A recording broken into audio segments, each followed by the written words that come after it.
Il en faut du talent, il en faut du courage pour choisir une boîte, pour l'ouvrir et pour réussir à y enfermer les traits d'une personnalité. Pour ne pas être trop comme ci, pour ne pas être trop comme ça, pour trouver un travail, pour le garder, pour plaire à celle-ci, pour plaire à celui-là, enfin bref, pour s'intégrer. Des milliards de gens se perdent un peu plus chaque jour en espérant trouver ce qui viendra combler le vide de leur propre absence. On commence à s'y faire au fil du temps. Il a oublié qu'il savait faire rire, elle a renié sa spontanéité. Mais à vouloir devenir trop parfait, il arrive bien souvent qu'on en oublie ce pourquoi on est fait. Alors on regarde dans le passé pour se consoler.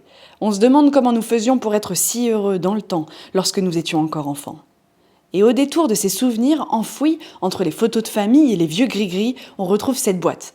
On l'ouvre et on redécouvre qui on était. Il ne faut pas beaucoup de temps, à l'abri des regards dans le confort de notre appartement, pour redevenir cet enfant. C'est plus tard que tout se complique, c'est le lendemain matin, quand on se réveille, à côté de cette boîte, restée ouverte. On se souvient alors de la promesse d'hier, de la promesse d'antan, de la promesse faite à cet enfant. On se souvient que nous n'avons pas juste le droit d'être qui nous sommes, nous en avons l'obligation. Pour cet enfant, pour nous, et puis pour tous les gens. Il en faut du courage pour réouvrir la boîte et pour décider de la laisser ouverte et de ne plus jamais cacher le trésor de notre propre personnalité.